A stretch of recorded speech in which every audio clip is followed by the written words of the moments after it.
Welcome to the Innovation Ecosystem Podcast. We interview remarkable and thought-provoking guests about innovation, leadership, and change in the world of business. Whether you're an executive or an entrepreneur, our objective is to help you and your organisation create an entrepreneurial culture, become more innovative, and better able to respond to change.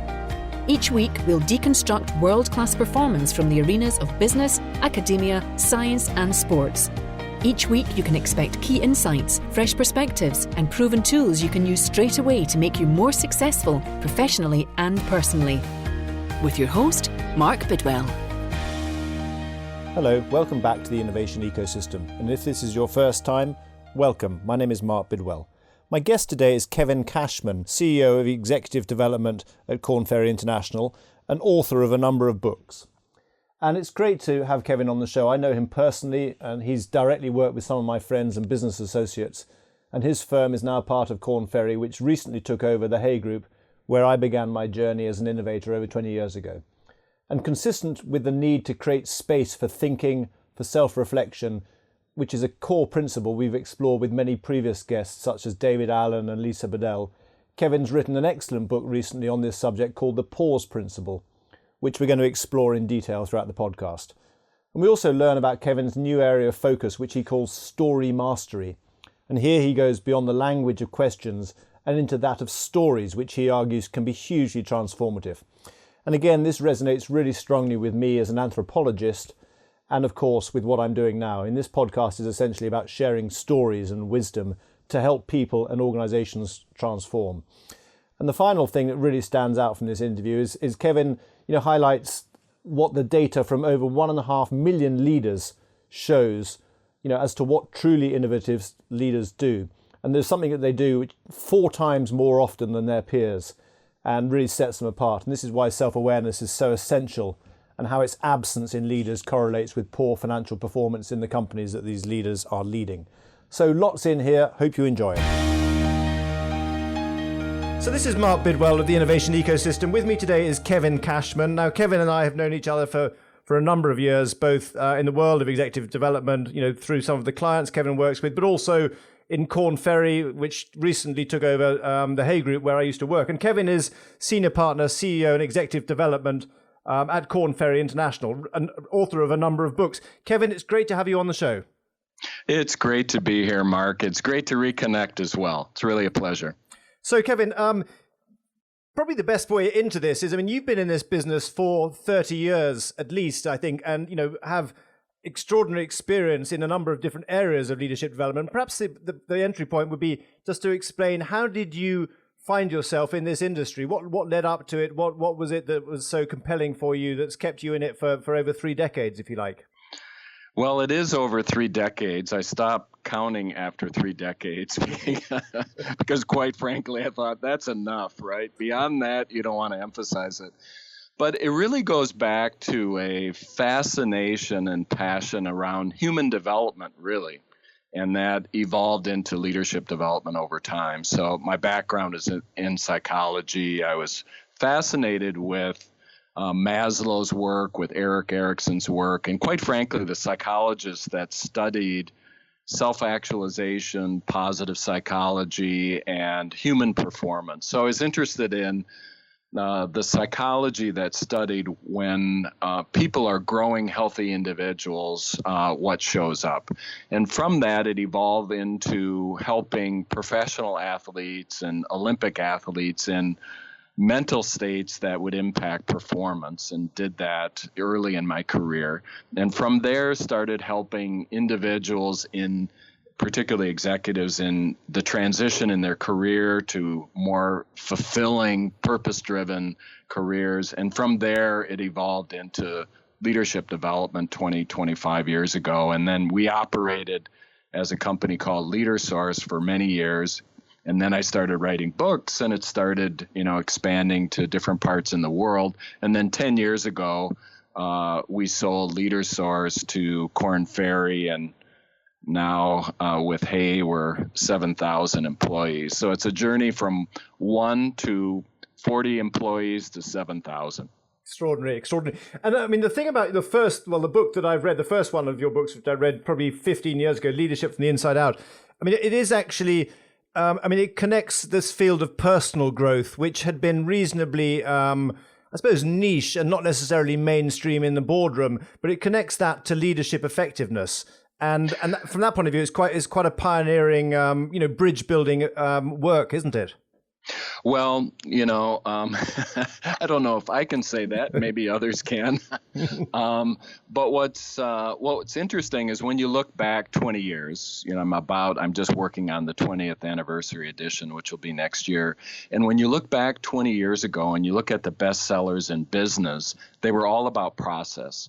It was about quality improvement. It was about, being a black belt. It was about process. It was about execution and so on. And just at that point, some researchers and writers, Covey and Senge and myself and so on, started writing about, well, what about the person? What about self-awareness? Later, what about emotional intelligence and so on? So leadership from the inside out explores how to grow as a whole person in order to be a whole leader. And the whole premise is we lead by virtue of who we are. At every moment of leadership, the whole person is present, whether we're aware of it or not. Our strengths are potentially present, our vulnerabilities, our whole history and background and cultural heritage and family background. It's all resident within us.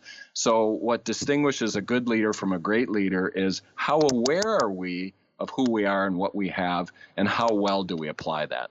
Yeah, and we'll get to the awareness piece in a minute. So this is an area I'd love to dig into. But before we get there, the pause principle, which is your latest book, it's at the heart of how, cultures of innovation are created. And I think you write, so let me just quote this, because this is probably a nice way of starting the conversation about the book. What sleep is to mind and body, pause is to leadership and to innovation. So can you just sort of unpack that for us a little bit? Well, it's very interesting to us being in the trenches or in a laboratory with leaders for so long. We get in the bad habit of thinking that if we could only do more and more, we could be more and more effective. But it's kind of like sleep and rest. Most of us wouldn't say, oh, I don't need to sleep for a while. I'll be fine. No, we have to do it because it revitalizes us.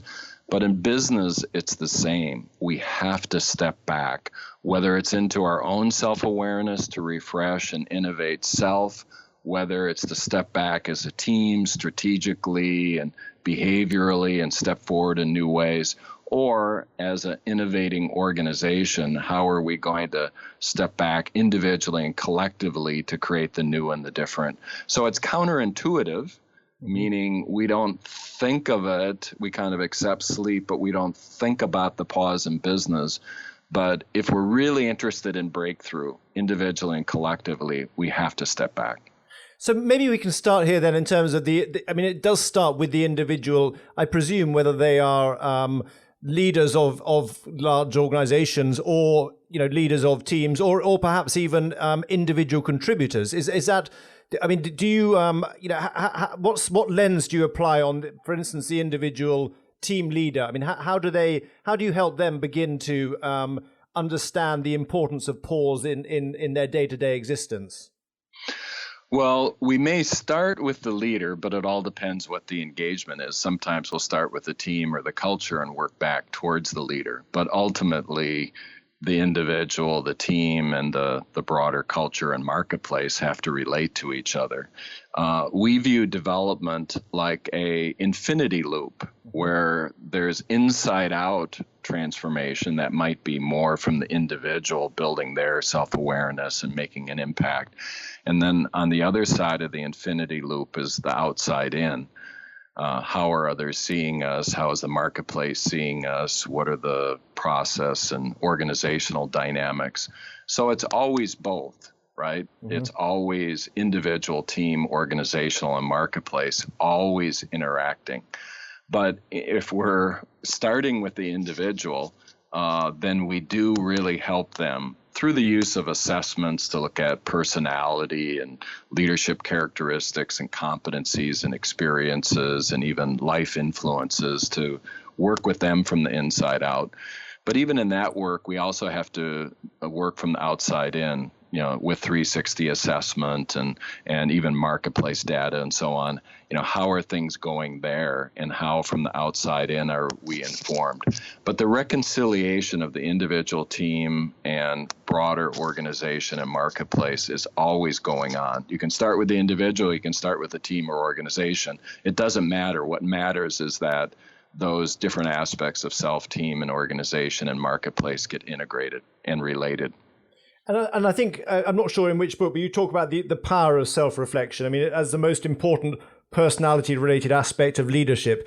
I mean, is that, has that always been the case, but it's more visible now? Or is this based on new emerging thinking, if you like, around the importance of self-reflection? Because it does feel, I can imagine it's not necessarily common currency in a number of boardrooms in maybe 15, 20, 30 years ago. It depends what time perspective you look at, right? If you look more recently in, the current world and culture, we're probably getting more hyperactive through all of our devices and 24/7 schedules and everything along those lines. But then when you trace back through traditional thought, it goes back to the heart of most cultures and most philosophies and most ways of living, regardless of culture, and we make those connections in the book. What's the traditional thought that has encouraged us to step back and reflect? So it goes very far back in terms of traditional thought. But then the current research is validating its importance too. We did a research study 2 years ago where because we've assessed 2.5 million people around the world now, we have a pretty big database, maybe the biggest database in executive development. And we did a correlation study where we looked at the success of Fortune 500 companies over the last 3 or 4 years, just looking at financial results and stock performance. And then we had the data, of course it was private, but we had the data on the leaders in those companies and how many blind spots they had. Now, blind spot would be something the leader's not aware of, but other people are. That could be a vulnerability or a strength. Mm-hmm. In the companies that had leaders with the most blind spots, they had the poorest financial performance over a 3 or 4 year period. And the leaders who had fewer in those organizations had the best financial performance. So there's correlations now between self-awareness and performance. It used to be a nice thing for the individual, and we would assume that it would impact emotional intelligence and it would impact performance, and we've maybe seen that, but now we see that correlation. So it goes all the way back as far as you can go, and it's being validated now. That's when I think you have a principle. And that's why I call it the pause principle. When you can not only trace it back that it's worked a long time in different cultures that have functioned, but it's validated in the current culture too. So I mean, maybe and I guess the distinction there is between blind spots and weaknesses. We're not saying these are people who don't have weaknesses. We're saying that these are people who don't realize they got weaknesses, right? Yeah, self-awareness is the variable. All leaders have strengths and weaknesses or developmental areas. We all do. What differentiates if the weakness becomes a derailer is, are we aware of it or not? Do we know it's potentially going to come up, and what are we going to do about it? So self-awareness is the key thing. And interestingly, of all the 2.5 million people we've assessed over the years, we've never met the perfect leader. Mm. So we all have strengths, we all have development areas. So the moderator is, what's the level of self-awareness to know how to apply what you have and what you don't have? And just coming back to those financial results, you talk a lot about innovation, which is obviously why we're having the conversation now. I mean, any indication, any metrics in those results that indicate that these are not just high-performing organizations from a financial point of view, but they also are, they're building cultures of innovation that will sustain over time. Any thoughts on that, or is the data too young at this point? Well, we didn't cut the data in that particular study that way, but in other work, we've seen, key principles of what seems to support innovation. There's always the debate, as you know better than I, in innovation. Is it the great individual, right, who steps forward with creativity and maybe against the status quo and comes up with the new and the different? Or is it the group that synthesizes and collaborates and finds the connecting points? And our research, when someone asks, is it the individual or is it the group? Our answer is yes. Yep, exactly. Because it's the dynamic of the, in a sense, authentic, autonomous, independent I who is courageous enough to go for the new and the different. But that's a bit of mythology too. It's like even though that's important to get things started, it's like in Stephen Johnson's work and How We Got to Now, which I think is one of the most brilliant books on innovation I've seen in a long time, because he goes through the history of innovation. And what he provokes in that book is that, yes, there are great individuals who make breakthrough, but no innovation actually happens without the synthesis and collaboration of a group. In fact, he says, well, who discovered the light bulb? And everyone goes, well, of course, Edison. And then he says, well, let me tell you the story of Edison. He went and bought all 40 patents that existed in the world of all the different light bulbs. And then through what became the first GE Labs, he put a group together and said, okay, find the best of all this and pull it together. So was it the individual? Was it the group? Yes. Yeah, fascinating. And and Kevin, so let's get into what does this actually look like? I mean, in the pause principle in the corporate world. I mean, how do you? I mean, you mentioned earlier on you run offsites and you help people at the individual level and at the team level. But what does it look like in practice, if you like, in a high performing, a global leading industry and new organization? And I know you work with many of them. What does it actually look like? What's the before and the after for groups that are embracing this principle and putting it into action? Well, there's really three big pauses that elevate performance to another level. And when we're working with a team or organization, we're trying to work on all three of these in a coordinated way. One is pause to grow self. So this has to do with working with the individuals to build their self-awareness. What do I have? What don't I have? How can I apply that? Do I really know what my plan is to increase my own leadership development effectiveness? So there's the pause to grow self, and that has a whole set of methodologies and tools and coaching and assessment related to that. And then there's the pause to grow others. Now, this could show up in the team as what's our strategy, where are we headed, what's our purpose, what's the culture we're going to create that will support this strategy and sustain it. Learning all of that process of accelerating the growth of others and engaging them around the strategy and values and purpose. And then the third big pause is pause to grow innovation. And that's about creating a culture of questions versus answers, creating a collaborative environment to really explore for the new and the different, creating more courage to make mistakes and risk and explore things together and so on. So those are the three that we help people: pause to grow self, pause to grow and engage others, and then pause to innovate. And that question point is so important, because that just by asking a question, versus giving an answer, which many individuals, who work their way up organizations are very good at giving answers, and that's what they're paid to do. I mean, just by, pausing to actually give an answer and maybe replacing that with a question has a transformative effect, I guess. It can. A good example of that was somebody who came into my office one day. Was a CEO of a company, and I hadn't met him. And he came into my office and he started pounding on my desk, in frustration, saying, why can't other people be as open and creative as me? It was just completely frustrated, pounding on my desk. And I find myself kind of pushing back in my chair and having my reaction to him and thinking, why did I get this guy as a client? I don't think I want to work with him, right? And I'm having all my reactions. And then it dawns on me, how I feel is how people around him feel, when he shows up so dominant and so sure of himself and so judgmental. So I asked him, do you really want to know, how open you are and if you're fostering creativity or not? And he said, yeah, I really want to know.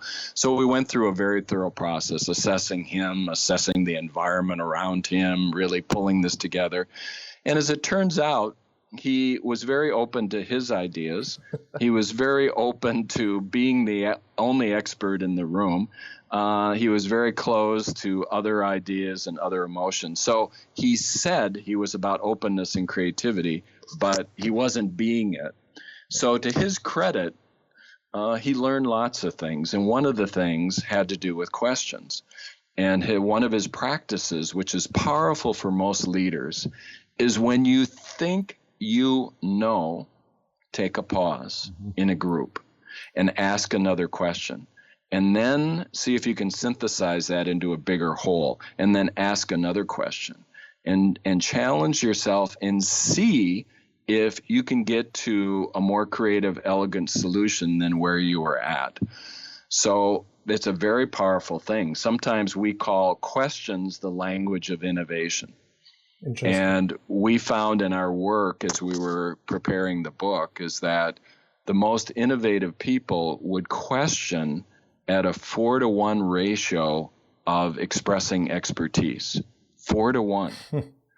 Whereas most people are the reverse, right? And they'll only question to validate their point of view. But innovators will question to challenge their point of view and get to something higher order and something surprising to them. That's the power of it. Because questions can be a weapon too, just to corral people to our point of view. So the genuine openness, the genuine discovery, I think I know, but maybe this group has a different point of view. That mindset alone leads to a lot of creative innovation.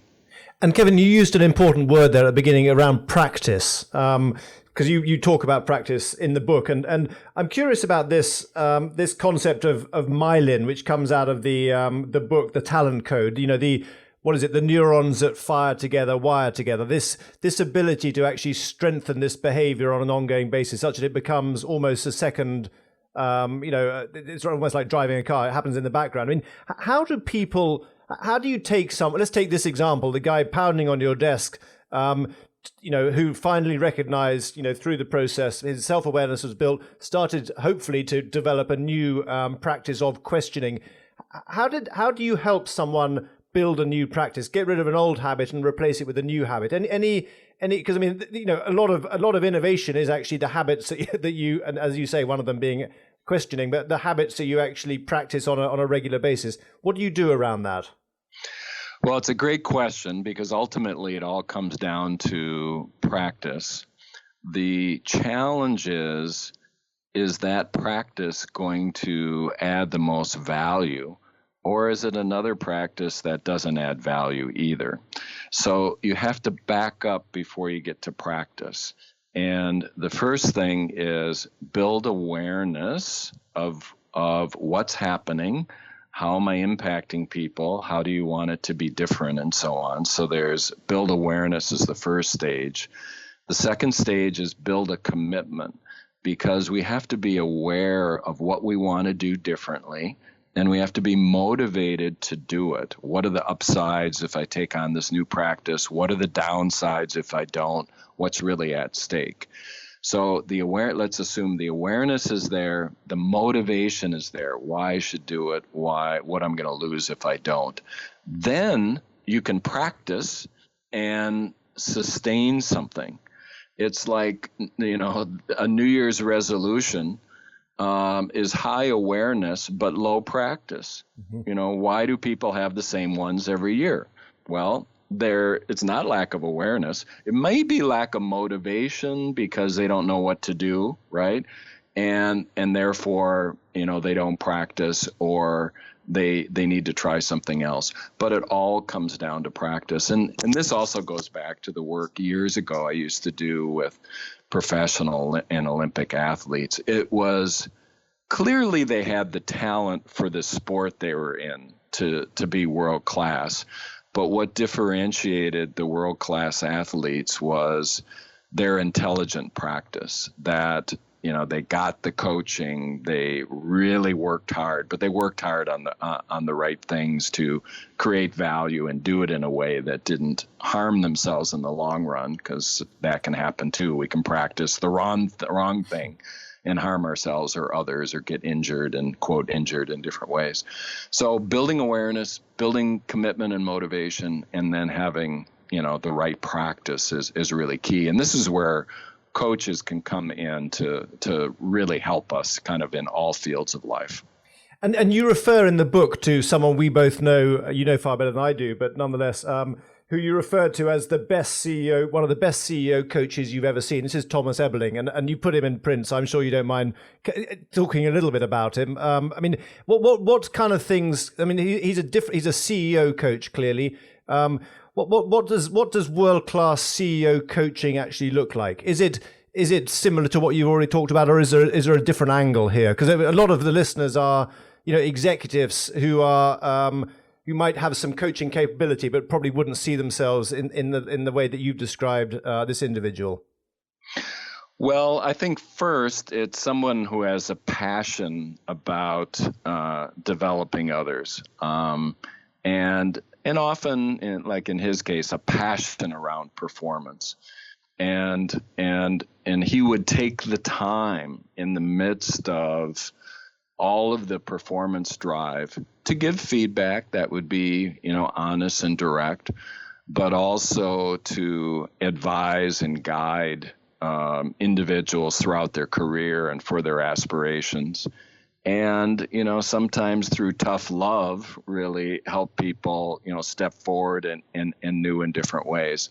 So I think the best coaches have directness, so that it's honest and valuable and sometimes difficult, but they have caring too. Mm-hmm. And the people that are very well developed in caring directness have a connection to people in terms of the person knows they really care, but they have a directness and fierceness about them in terms of what people need to know and need to learn that could be transferred. Years ago, I had the good fortune to work with two players who were players of Vince Lombardi's world champion, the first Super Bowl champions, the Green Bay Packers. And I worked with two of his players 20 years after they won the Super Bowl. And I was curious to ask them, with this incredible, iconic coach that everyone says is one of the best coaches ever, what impact did he have? And I thought they were going to talk about drive and toughness and all this kind of stuff and win at all costs. And these two players didn't know I was even working with the other one and didn't know I was asking them the same question. And they both gave me the same response. They said, with this iconic, tough coach, they both said, I've never been so loved by any human being in my life except by Lombardi. And that's why he earned the right to drive us to no end, because we knew he was utterly in it for us and with us. And that's what engaged us. So that's caring directness. He didn't shy away at all, but they knew for sure he was totally in it for them. So great coaches have caring directness. I mean, because you inadvertently answered one of my next questions was, to what extent do these practices actually survive first contact with the enemy, be it, a Wall Street miss or a change in regulation or whatever. And I think the really good ones, I guess, will come hell or high water, will continue to provide the feedback, be engaged, irrespective of what's going on around them? I would just modify that a little bit. The really good ones, when they stumble, will come back to the practice. It's not that they'll do it right all the time. It just isn't human to do that. So it's a friend of mine has a martial artist he goes to, and this guy is a master aikidoist, and 10 people can attack him at the same time, and he can just throw people in every direction. So he went to this aikido master and said, how do you stay so calm all the time? You're always in the midst of all this combat and martial arts. You're always completely calm. And he said, no, the truth is I'm not calm a lot. I just go back to center really, really fast. And and that's what good human development is. It's not perfection. Yeah. We have our strengths, we have our vulnerabilities, we stumble, but we come back really fast. So that's what I see in the best leaders. Their self-awareness saves them when they stumble. And this is getting us into the next piece, so I wanted just to cover very quickly. Around failure. Clearly innovation and failure are inexorably linked. And yet, I think you refer to, in your piece around growing cultures of innovation, you refer to the Seymour Cray, I suppose one of the founders of Cray Computers, and the language here is that he's outstanding at failing and recovering and learning very, very quickly. Is that what? That's the stumble piece, I guess. How easy is it for people to do that? In the highly tensed world or tensioned world of a public company with extraordinarily high expectations from Wall Street. How do you see this subject of failure actually playing out in the executive suites of some of your clients? Well, we have to fail because that's how we learn, and there's really no innovation without new learning. So Cray his whole model is fail fast and learn, right? So that's the process. And it's interesting that we talk about that as if that's a revolutionary thing, but it's actually the history of our species. Our whole evolution is built on fail fast and adapt. That's what life is about. So it's no surprising that, again, that's a principle that, is very relevant to business, but goes back to the heart and soul of evolution and change and, the whole evolutionary process that we're in. And this is why in our work we've identified this simultaneous with some work by Goldman and Yale and Center for Creative Leadership. And we all found that one of the meta competencies of leadership is learning agility. And what we found with the most effective leaders, they were very learning agile. They were mentally learning agile. They were agile with people. They were agile with change. They were self-aware. They were agile with results and resourcefulness. And this gets to the heart of learning, which in a sense comes out of success and failure. And we extract the learning, and then we evolve and innovate and go to the next level. So it's at the core of not just innovating in organizations, though. Teams fail and learn. Individuals fail and learn. It's the evolutionary process for all of us. And are you? That's the rational, very, very clearly expanded sort of logic behind it. But I suppose I'm wondering about is this language increasingly common in executive suites, because failure is still something of a dirty word. How do you handle that dynamic or that reality, if you like? What's really interesting in working with senior people and seeing where innovation is maybe going slower in their team or organization, and then you trace it back and find how much fear of failure is residing within the leader, and how much their own fear of failure is inhibiting the team from being bold or the organization from being bold. And that's a real moment, because until that leader starts to free their belief system of protecting themselves and their career and so on, it's very, very difficult for the team to be courageous or the organization to be courageous. That's why in innovation, it's critical to help the individuals to innovate themselves, to help the team processes to innovate, and then innovate the broader culture and systems and products. If innovation is only seen in terms of the service or product, you have to have very agile teams and individuals naturally. And if you're blessed with that, then it works. But in most situations, particularly I'd say in larger organizations where the culture's more set, the leadership profile's more set, I mean, every company I work with now, you can almost tell them what their strategy is going to be. It's going to be, how do we deal with globalization? How do we innovate, right? How do we deal with new distribution systems and so on? I mean, you could probably say, of 5 key strategies, there's only probably 10 of them. And there's an innovation is always one. Yep. And I think there's a reason it's always one, is because we're so bad at it, and because we don't deal with it individually and with the team and the organization and culture, and deal with it on all those levels. If we deal with it at all, it's a CEO going, oh, go out and innovate, be more creative, naively not seeing that the whole system has to innovate. Yeah, it comes back to the sustainability piece as well, because the CEOs come and go. Yeah. So, Kevin, beginning to wrap up, but one question I'm really keen to ask before we get into the questions I sent out earlier. You mentioned in the book, about the impact of pausing in your own personal life. I'd just be curious about, can you just say a little bit about that? I mean, you've talked about your client work and your practice, but where's this sort of the wellspring of energy from a personal point of view in this?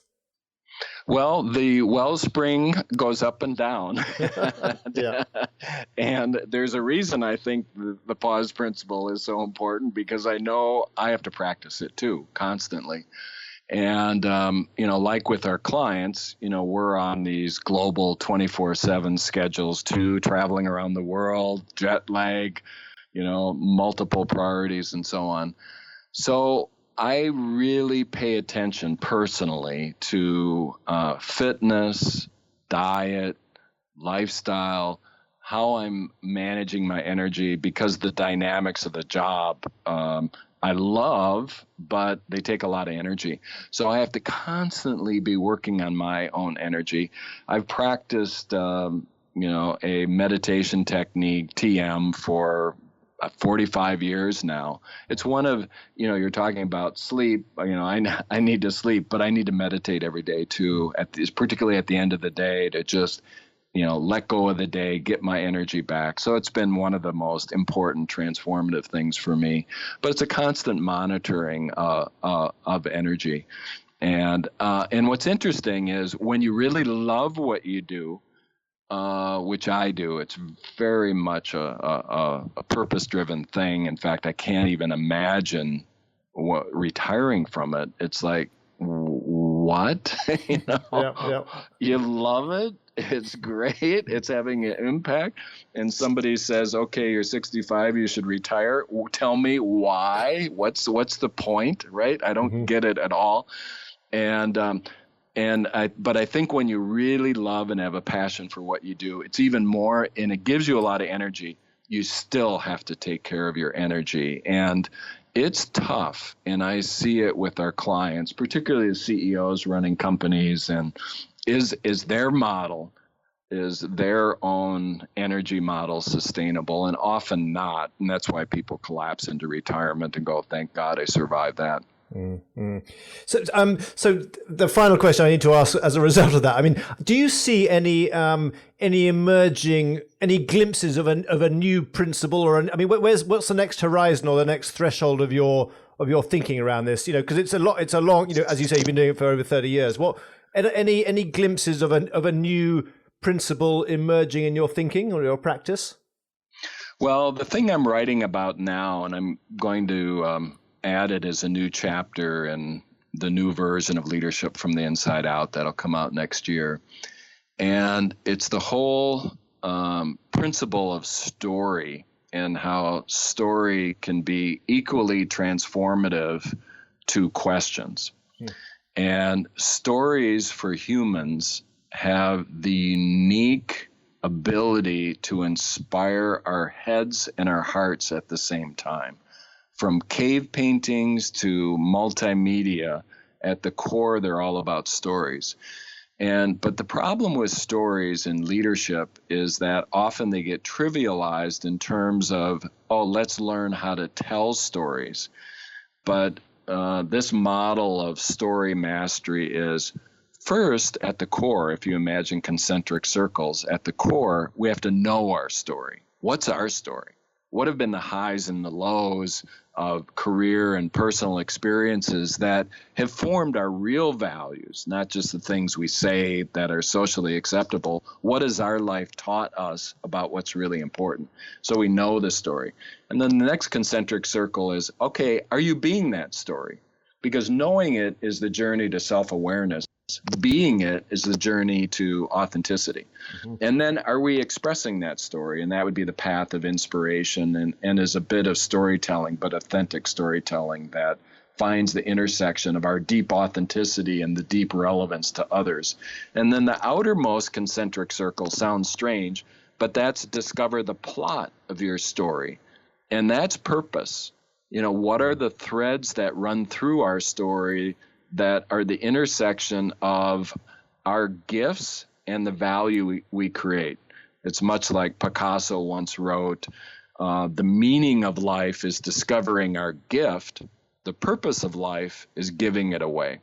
So discovering the plot of the story. So that's the latest thing, because I think there's two big transformative languages in leadership: questions that can lead to innovation, and stories that can marshal inspiration towards a higher purpose. Interesting. And we did quite a lot of work around stories in Syngenta, and it was more often it was more around how to do it versus the uncovering the kernel of the story. So that resonates. But it's curious that the discover the plot is actually at the outer circle, but I suppose that's because that's the end product, if you like, and then I suppose there's an iterative piece in that model as well, I suspect, because it feeds back into the knowing the story again. It does. We actually have people do a lifeline in our work and also in the new book, where throughout their whole life they look at the highs and the lows of their career and their life chronologically. And then you step back from that. And it's really interesting. We often don't see our life as a whole and then be able to extract the learnings, maybe from the most difficult experiences, the values that got forged because we never want to lose that again, and we're really, really passionate about something. So seeing that allows us to see the learning themes, but also extract the values and purpose out of it. Brilliant. Lovely. Well, I look forward to seeing that chapter, because that sounds compelling, particularly as a complement to questions. So I sent you 3 questions, Kevin, in advance. First one, what have you changed your mind about recently? Well, I'm not sure if it's changing mind, but expanding the mind. I think maybe changing is intellectual and expanding might be more consciousness. Lately, I heard it was an old tape of Carl Sagan speaking with a psychologist and speaking with a physiologist. And they were talking about all sorts of things, as you can imagine. And they came to the conclusion that, and this was the mind expander that I've really been thinking about lately, they came to the conclusion that in the whole universe, humans may be the most complex system that we know of. Maybe we'll discover something later. But as far as we know, humans are the most complex system. And I was thinking about that and thinking about the work that you do and we do. We are focused on some of the most complex behaviors within the most complex system. Maybe love is the most complex one, right? But next to love, leadership is a big complex one. Innovation is a big complex human behavior. So that's what I've been thinking about lately, is that it's very easy to look at this in the kind of the local time frame, but when you really step back and go, these are big, complex, and important things we're taking on. So to me, it's kind of a mind expander I've been thinking about that kind of inspires me when we get too much into the data and analysis, go, oh, we are taking on something big. Well, also when you hit a roadblock, it gives you a bit of context with which to measure your bump in the road, if you like. Yeah, I think that's big context. So I get inspired by big context to get motivated to then make something pragmatic. So next question relating to that. I mean, what do you do to remain creative and innovative? You talked about TM, but anything else that really taps into your wellspring for this, from a creativity and an innovative point of view? Well, for me, I've always been, the last 10 years, I've been part of Korn Ferry, but I've always been an entrepreneur. So, and my thing that I'm always looking for is the intersection of creativity, inspiration, and human development. So that thing motivates me. But the learning, this maybe goes back to question 1 and question 2. The biggest learning for me over the past 10 years is the power of collaboration to create the new and the different, because I'm more like that entrepreneur who's used to doing it on their own. And my mind has been blown by working with, 7,000 people with all these different points of view and all their different experience and the wealth of knowledge. I've never learned so much as over the past 10 years, and we were seen to be a very innovative group. That's why Korn Ferry bought us. But my learning curve has been huge, and it's all through and with others. So for me, I was always the individual innovator, but now the innovation and creativity is all with and is synthesizing in collaboration with others. And which is a huge insight in service of your clients as well, because that means that you can walk the talk far more, having had that insight over the last 10 years. And I had no idea that was the learning that was coming for me. I had no idea. I thought we were the cool boutique that was coming into Korn Ferry, and we would show them some cool things, and we did, and we've scaled, some of our programs around the world, which has been wonderful, and that they've lasted. But the real learning was in relationship and collaboration, and that's where I think great leadership is at this intersection of authentic I with a connected collaborative we. That's the sweet spot intersection of probably innovation, living, and life. Lovely, lovely. Final question. I mean, to what do you attribute your success in life? I mean, are there any specific skills or habits or mindsets that you've mastered over the years that you really think have been foundational and moved the needle? I think, and I haven't always been good at this, and I still stumble with it sometimes, but authenticity is really, really a key thing. To have the courage to step out when it's not popular, maybe when it's a little unsettling, but you feel it and know it and have the courage, but also have the courage to change and grow and see things differently. So that combination, and I've been better at the I than the we, but opening up to both of those things, I think, has been the greatest learning, and also when things are working the best. And this is not only true, and this is a principle of leadership. When something is true at work, that's nice in terms of leadership. But when it's also true at home, then you probably are really over the target of something fundamental. And so, I try to take the best from home to work and take the best from work home. But this migration into the we is always something I've had to work on in both spheres. So going into that more and more has been transformative and continues to be for me. Yeah. Kevin, where can people get in touch with you? They can reach out to me at cashmanleadership.com, which is my personal website that connects to Korn Ferry. And you can also email me at kevin.cashman@kornferry.com.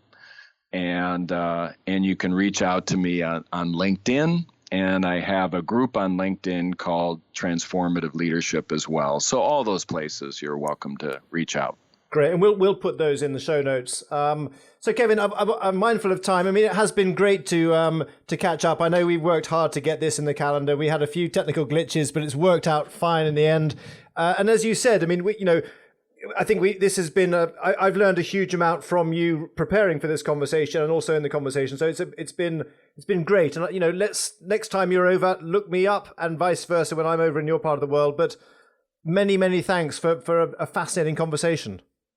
Well, my pleasure. Look forward to connecting very soon. Thanks for the pause. Okay. Thanks, Kevin.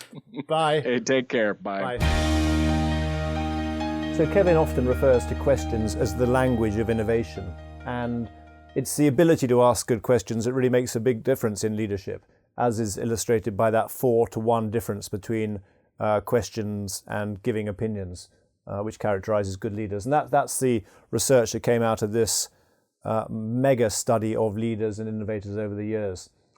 Now, questions are at the heart of a program that we've just launched recently. It's called the Innovation Leadership Circle, and we've developed a process called ecosystem learning, and which is a combination of advanced questioning techniques as well as action learning to help the small number of executives and leaders who join us to help them, to resource them to accelerate their innovation agendas. And if you'd like to know more about that, drop me an email, mark@innovationecosystem.com, or you can go online to our site, www.innovationecosystem.com/ILC, to find out more about it.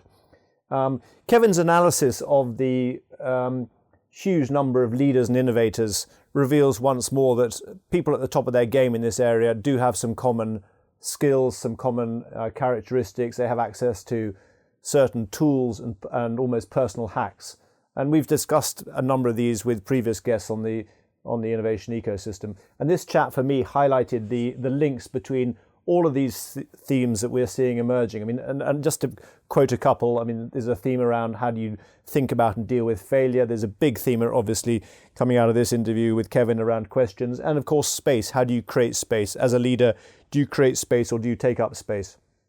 And the pauses that Kevin discusses in his book, The Pause Principle, reveal how simple changes and distinctions can have a significant impact on leadership and innovation in large organizations.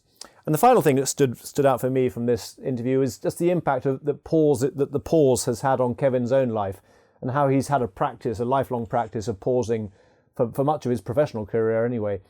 And as well, the emphasis that he places on learning agility at the individual and the organizational level to create innovation and change. So I hope you enjoyed this episode. Until next week, have a great week.